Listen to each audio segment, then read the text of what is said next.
Good afternoon, folks. Evening, good day, whatever time of day you're watching this. This is Nathan once again, coming from the wonderful realms of semi-casual gaming. Today I want to do something a little bit different. I happen to have in my very own possession, we'll see if I can do a pan, yes, the General's Handbook bundle. So, usually I literally have posted nothing but battle reports, but my buddy Dalton got this physical copy of the book, and this is the first time I've ever had a physical copy of a book. So I thought it'd be kind of fun just for practice and entertainment purposes of making a unbooking video. So as you see in the reflection, I'm going to move the camera back so I can actually read on the pages here. So as you guys know, you guys probably already aware, there's actually several little booklets and such in here. You know, just kind of all the little fun details. There should be the pitch battle reports, which they got leaked, you know, a couple of weeks ago, so everyone's playing with that. They're already on Battle Scribe, so it's not a huge deal, but I might peek through it anyways. So I even primed this to tear so it would look smooth on camera, and I failed miserably. Alright, there we go. And I did get his permission to open it. He actually wants me to read the rules and get them a little more comfortable so that we can play our next game together in the realms of battle. So we have pitch battle reports, rules references, and some punch outs. So battle tactics, it has the 4 basic battle tactics you can do in your turn. I'm guessing those 10 little dibby doots are objective markers or some sort, maybe a victory points. I'm not exactly sure what, but I do notice they have two different, they have the things on both sides. So like this side has broken ranks, conquer, slay the warlord, ferocious advantage, whereas this one has bring it down, aggressive expansion, monstrous takeover, and savage spearhead. So I'm going to leave them on the punch card because they are not mine to punch out. I didn't actually get the provision beforehand. So here are the actual pitched battle profiles from 2021. So, you know, we can flip through here, just take a look through. Yep, pretty much everything that was already leaked out. So I won't go too far into this, but it does have at least some updates for the rules for the different sections. So it goes, of course, order first with Cities of Sigmar, which is one of my teams. And yeah, I don't really have anything else new or unique to add to this, other than that I'm actually kind of surprised with the ogres. They are struggling. At least my ogres are struggling with the new rules. But that's also just because, you know, new edition, you gotta learn the different rules and setups. But this is their whole pool of options and such. And I think the biggest shock for me is the 6 gluttons for 260 points. It makes list building actually surprisingly more difficult at lower point levels. And I've always kind of held, at least for as long as I've been playing Age of Sigmar, which was, you know, more or less at the beginning of 2nd edition. Basically, when the Ogre Mod Tribes book came out was when I got back into it for the most part. But I felt like ogres were very overpowered at low points. You can easily bring, you know, a couple of 3-man units of gluttons, a butcher. You can easily, you know, wallop people. And now you can't quite do that. So, you know, it's kind of a shame, but... And then I know that Soulblight Gravelords, my other focal team, got their, you know, box set broken apart. Like, even now, this is, you know, older. They've already FAQ'd it and taken it out. So, that's alright. So, that's kind of all I wanted to do there. And now we have the actual pitched battles. Ooh, it's even got a little string thing. Again, I've never owned a physical copy of any of these before. They're all on the free phone app, which is really sad that they're getting rid of that because, of course, they have to make their money somehow. So, anyways, so we have some tabs on the sides: pitch battle plans, endless spells, core rules, and rules index. So that's very convenient to speed things up. Looks like they've got, for title, kind of some fluffy things: the pitch battles with the realm rules, core battalions, grand strategy stuff. The battle plans, which I'm guessing are the actual missions, and then the endless spells updates. So, you know, one of the things I'm noticing is that it's not really like the last couple of ones they did like an open narrative an open play section, a narrative section, and a matched play section.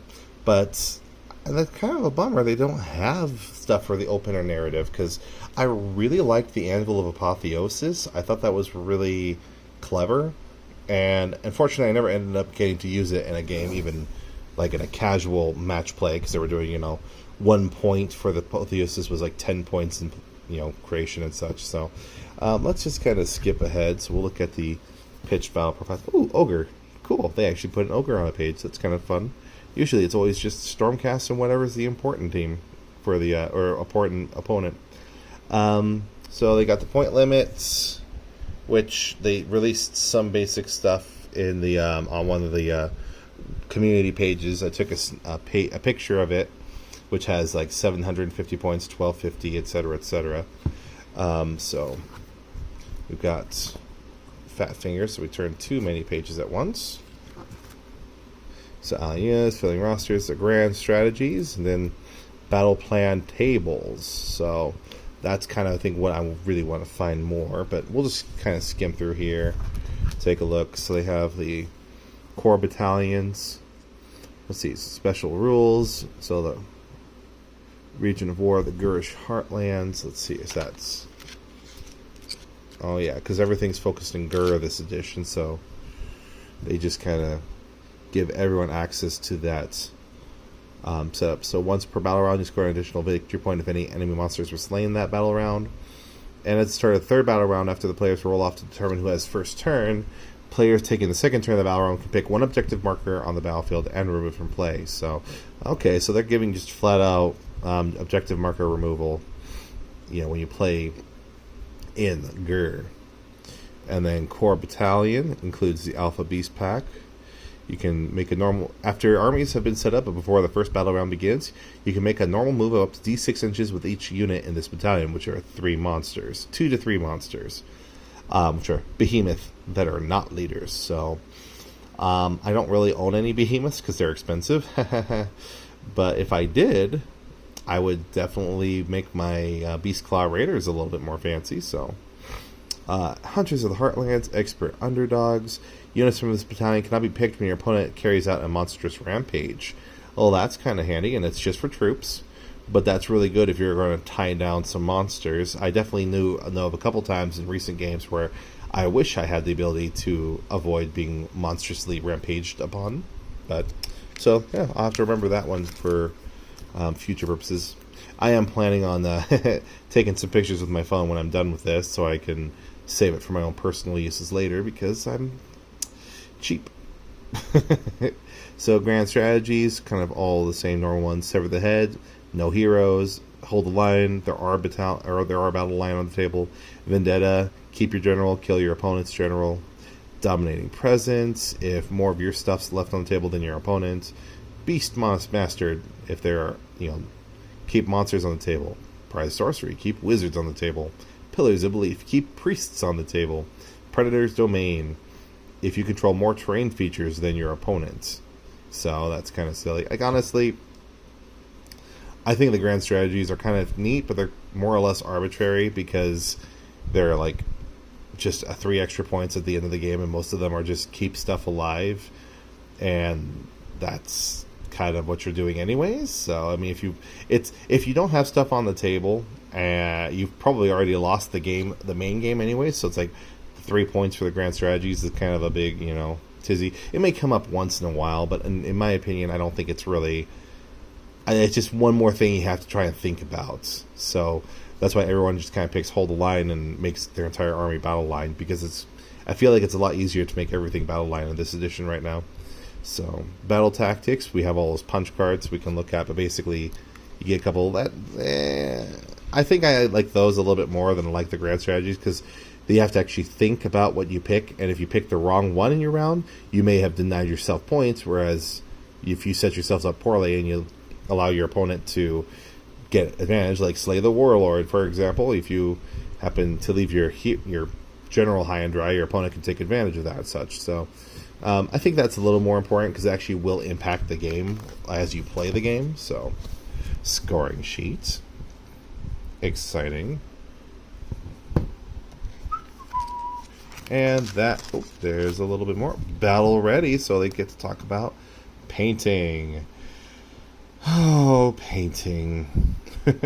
I actually have behind this wall here, which another guy bought another guy in my group bought the Dominion box, and he had the extra sheet. He's like, you want it? I'm like, sure. Free background. So I'm hiding my cities of Sigmar because I'm actually working on getting them onto round bases. So that's just a big project.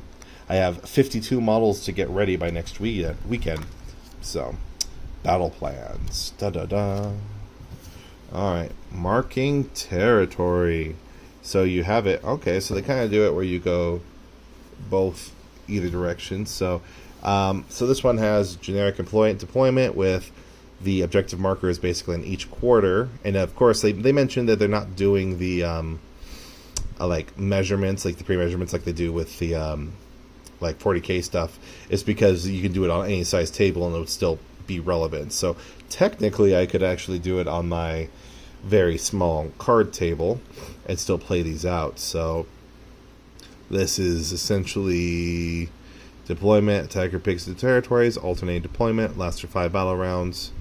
If both players, is fighting for battles. This is literally the generic let's kill each other. I mean, there's not even objective. I mean, technically those quarters, they don't even mention anything about there being objective markers, even on the other page. But it's kind of neat that they have it on a separate page like that. So, all right, now on to the more interesting ones. Savage gains. So we have 2 in neutral and 1 in the dead center at the edge of the deployment. Victory points, score 1 if you control the objective on the border of your territory.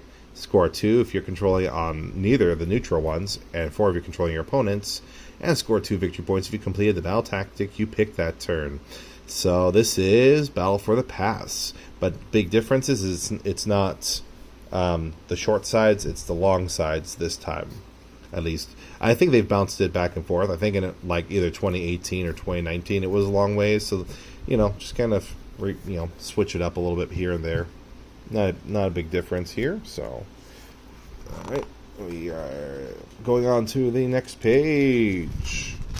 First Blood. Ooh, interesting deployment. So, basically the corners, it's kind of the round deployment that they did before, where you're like 9 inches away from the middle, but you just lose more of that. So it's, for example, if you're playing on a 44 by 30, it's 22 and then 15, or 22 and 15. So you're giving yourself essentially that same bubble. And vantage point at the start of each battle round after the players have received their start of round command points. The player taking the second turn must pick one objective on the battlefield to be the vantage point. When a player receives their start of round command points, if they control the vantage points, they receive 1 extra command. So, that's interesting. So you can basically, I guess that just gives the person going second a bonus command point, unless the opponent is already controlling all 3, and then you have to give it to one of them. So, that's interesting. I'm glad I read that. I would have completely missed that detail if I wasn't reading these out loud. And again, it's 1 for 1, 1 for 2 or more, and 1 for more than your opponent, and 2 for battle tactics. So, otherwise they have 3 across the middle. It's okay. So basically it's just a generic objective fighting mission, but they have the chance to gain extra command points at the start of rounds. So, they can fight back and forth, try and steal them from each other. Nothing too incredibly exciting, but it's the first General's Handbook in a new edition, so they kind of have to start at the bottom and work their way up again. Power struggle. So we've got 5 objectives, 1 in the dead center, and then 4 in the 4 corners, or quarters rather. Hold your ground. In this battle, some victory points are only scored for objectives you control once you have controlled that objective for 2 of your turns consecutively. These turns can carry over into the next battle round. So you score 1 victory point if you control at least 1 objective for 2 of your turns consecutively. Score 1 victory point if you control 2 or more objectives for 2 of your turns consecutively. Score 1 victory point if you control more objectives than your opponent. So that one's important because you wanted to control more than your opponent anyways. You start scoring right away. But the other ones you have to sit and keep your foot on the door. And then, of course, 2 victory points for completing the battle tactic.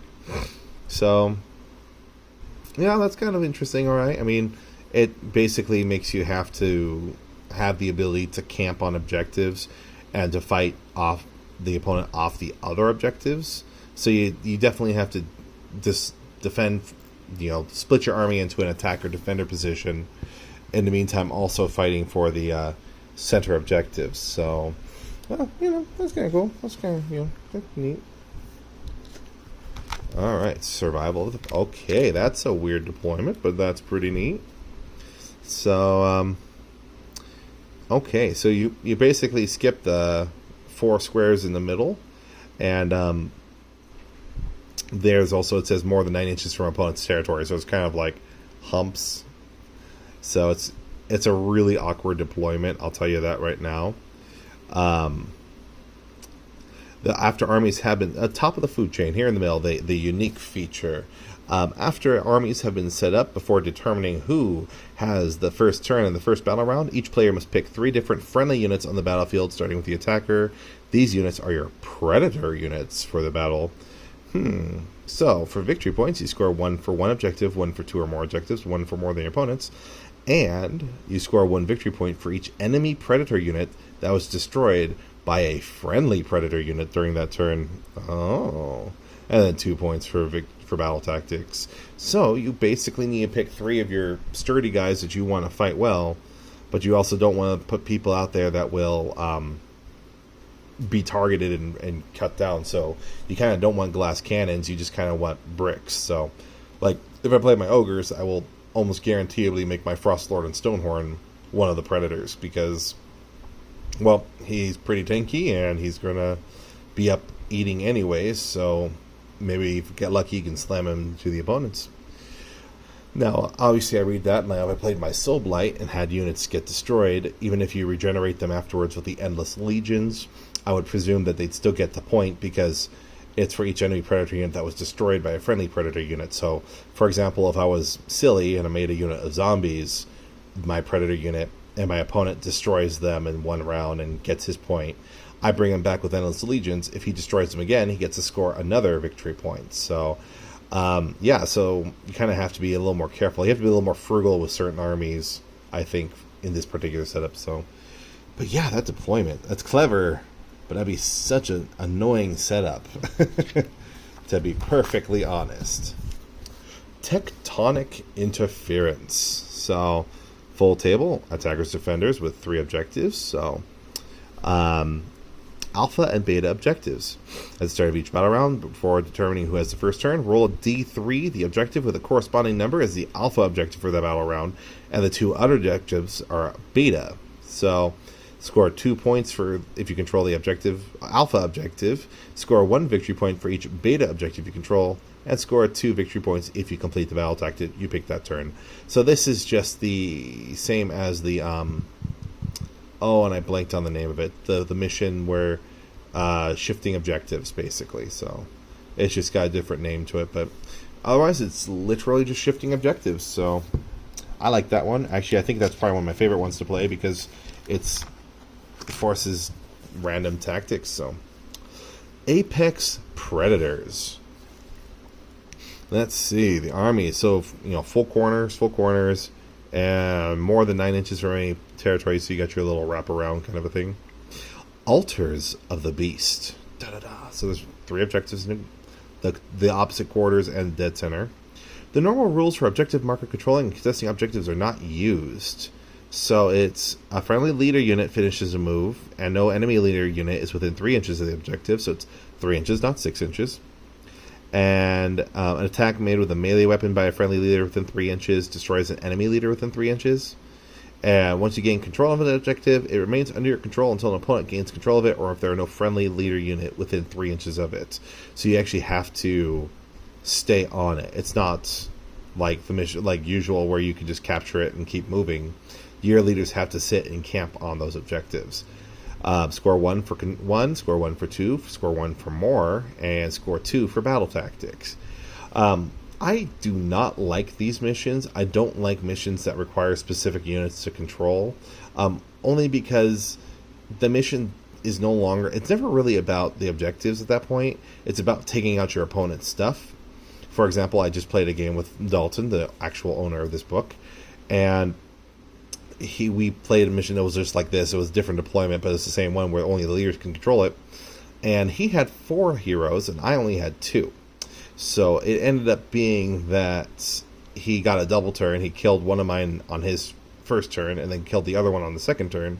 And so I was just kind of left high and dry. And like, yeah, I could have gotten lucky, fought back, and killed any one of them. But essentially, like, once they were all dead, I had no chance of gaining any more points.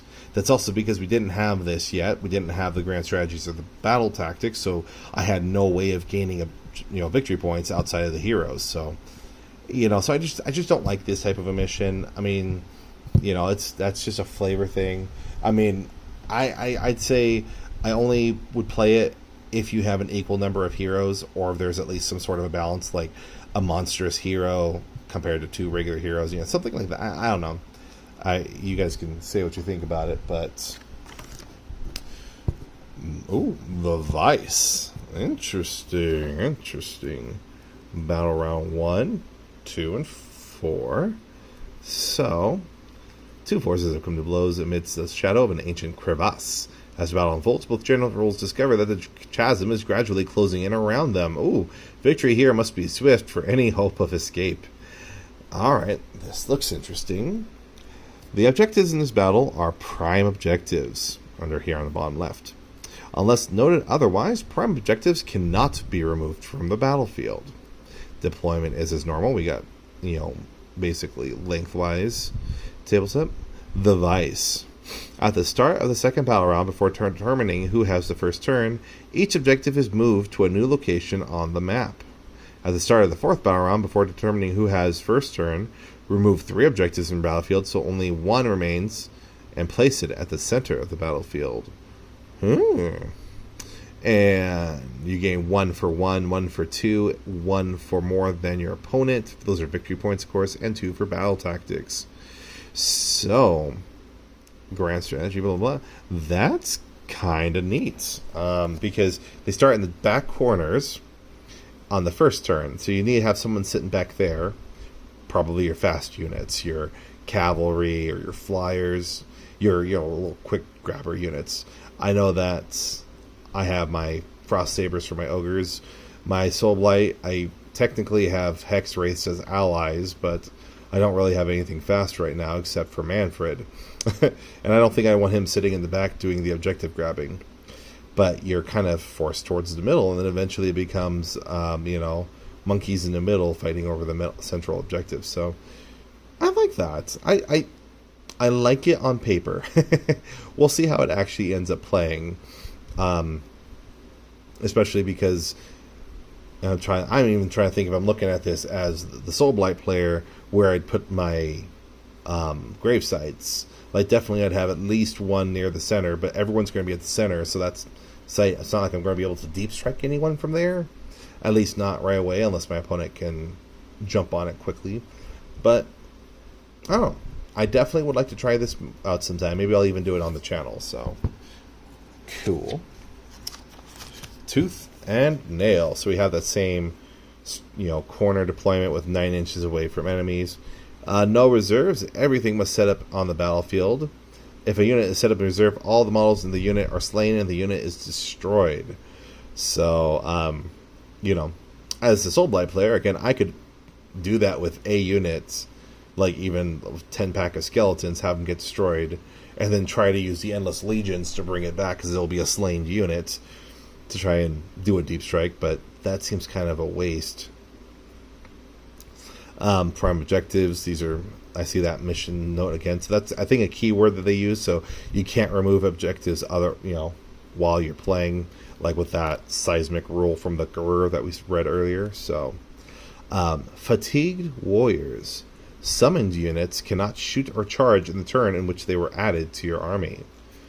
That's also tough for my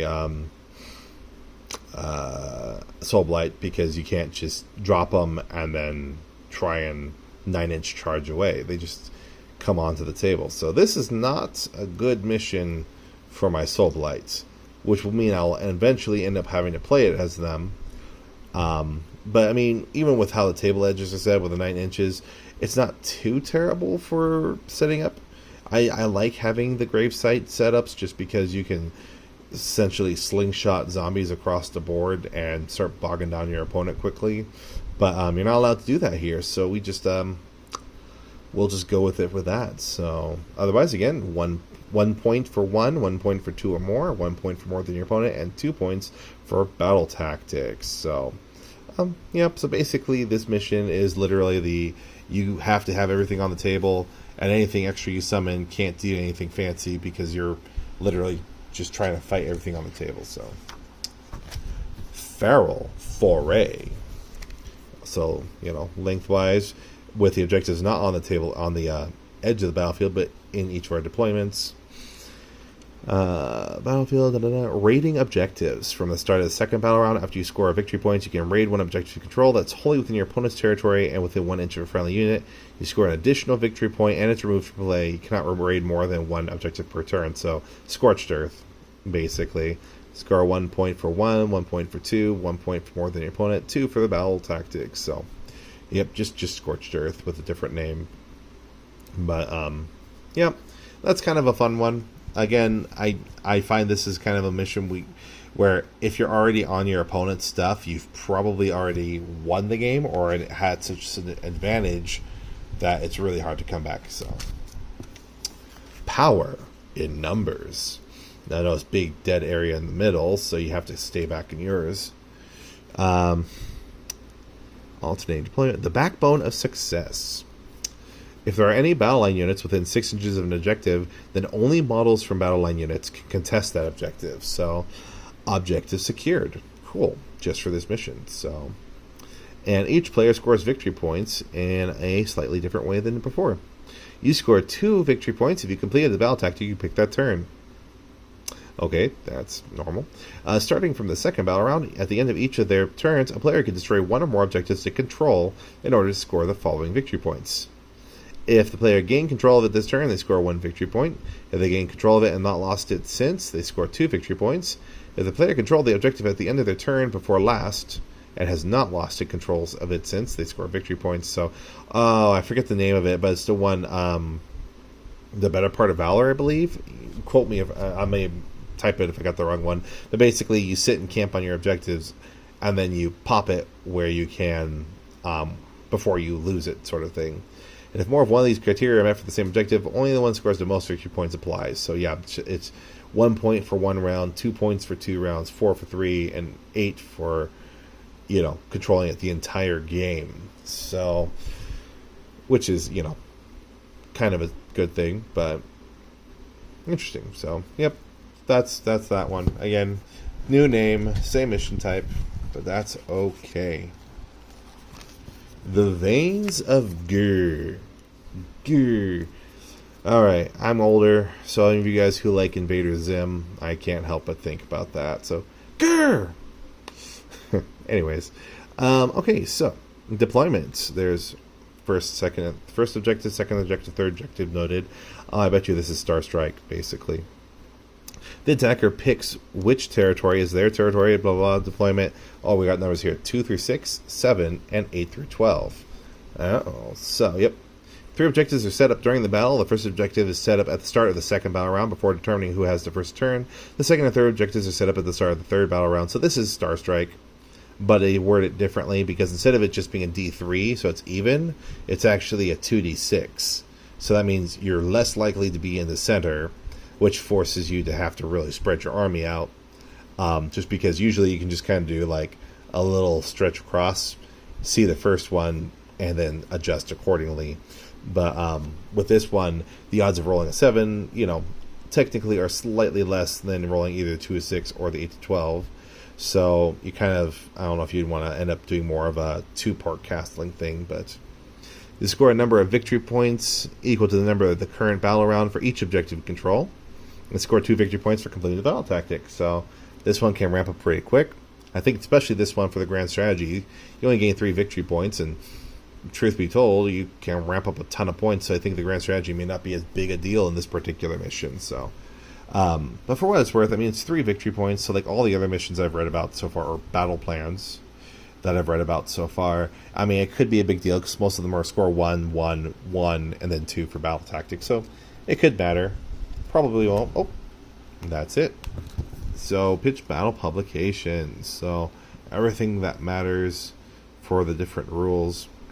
And endless spells updates. I'm going to skip that because I don't own any endless spells, but I'm sure that there's probably some interesting, neat little details and such in here.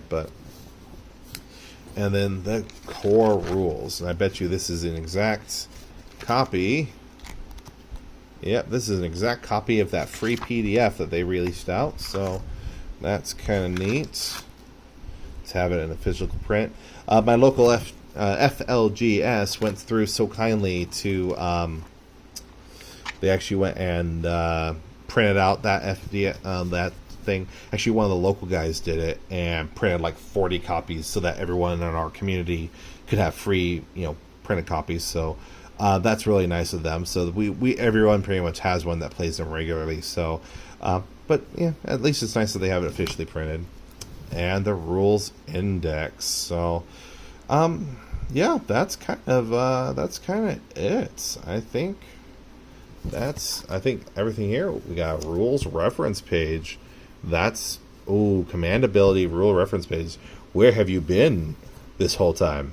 Because that's very frustrating, flipping back and forth again through the PDF on my phone, but trying to go back and forth, trying to remember where every single one of those command abilities are, because they're kind of scattered. So it was very nice of them to put it there, and they even have the spells and the prayers. So that's cool. Very convenient. I like the little tag so you can keep track of what page you're on, or if you have a particular rule you want to keep it on, like for example the heroic actions or the monstrous rampages or anything, you can just put it on there. So, well, folks, I hope you guys enjoyed looking through that. It's that's all right. The mission types, again, since this is the first one of a new edition, it's kind of more of the same, but just technically updated to the new 3rd edition scoring style, which is similar to the 40k 9th edition scoring style, which, are all right in their own way. I kind of like that it's only 1 point as opposed to 5 points, because I kind of feel like in 40k right now, the secondaries are kind of arbitrary because they're only like a couple points here and there, whereas the primaries are 5, 5, and 5. So 1, 1, 1 kind of forces you to have to think about the battle tactics, think about the game as you're playing through. So I like that. And yeah, I guess it says pitched battles. It's not really like focused for the narrative or the the open play stuff. This is literally for people to say, hey, let's get in, let's game, let's battle. Gotta fix that one binding. But I like the I like the rule binding. I like the different textures. I like the manticore in front. So, well, yep. I think that's pretty much everything I have to say about it. If you guys have any questions, or if you guys had any continuing thoughts or such, please feel free to comment below. Let me know a little bit about it, and as usual, like and subscribe. And once I get back into the shop to play again, hopefully I'm going to take some pictures of some of these mission types so we can set them up and actually play them out. So we'll see how it ends up going. So, in the meantime, thank you guys. That's me waving at the camera. I hope you guys have a good night, and bye.